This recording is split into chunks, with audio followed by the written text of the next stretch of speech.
Hello and welcome sa atong mata-mata na segment diri sa Rodifin channel.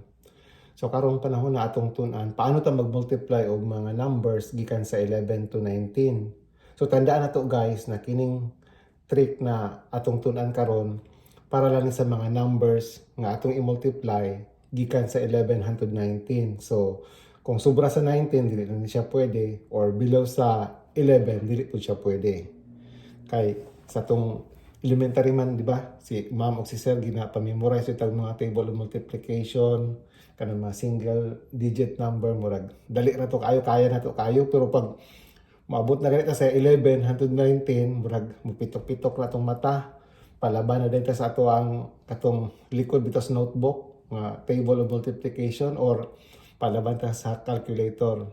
Pero naatay trick ani guys na dali na to siya na ma-answeran kung pangutan-on ta na unsa ang product or unsa ang answer kung i-multiply na to si 11 o si 12, unsa ang product kung i-multiply na to si 13 o si 15. So natay mga pamaaging dali. So ato ni siyang tun-an karon. So dili ta magsugod sa 11 o 12. So kung i-multiply na to sa 11 o si 12, sulat nato siya 11 tapos 12.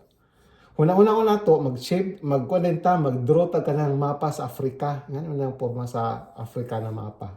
Ngana. So 11, 12. So nakita na to diri, 11 i-plus na to ni siya. So 11 plus 2 mahimo na is 13. Dungagan na to din na siya 0. Ana siya. So 130 na.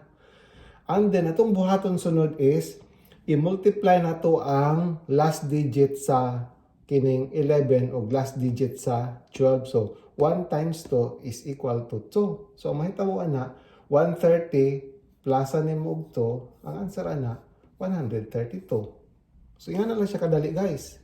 So 13 times 15. So paano nato na siya i-solve ang 13 times 15? So the same process atong buhaton, sulat na to si 13, sulat na to si 15. Mag-draw din tag shape sa mapa sa Africa. So, 13 plus 5, pila man na siya? 18. Dungagan mo siya 0, mahimo na siyang 180. Karon, i-multiply ni mo ning duha ka last digit. So, 3 times 5, 15. So, i-plus na mo sa 180. May tabuan na 195. So, pareha sa 16 o 14. So, 16 times 14. So lahat mo si 16. So, lahat mo si 14, draw na yung mapa sa Africa. So, 16 plus 4, mahimo na siya nga 20. So, dungagan mo isa ka 0, 200 na siya. So, 6 times 4, 24. I-plus naman na mo siya sa 200. So, may tabuan na 224 ang answer kung 16 times 14.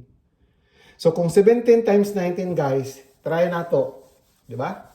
So, 17 times 19, ato lang siyang tutok-tutoko, no? So, 17 plus 9, mahimo na is 26. So, 26, duwagan mo 0, 260 na siya.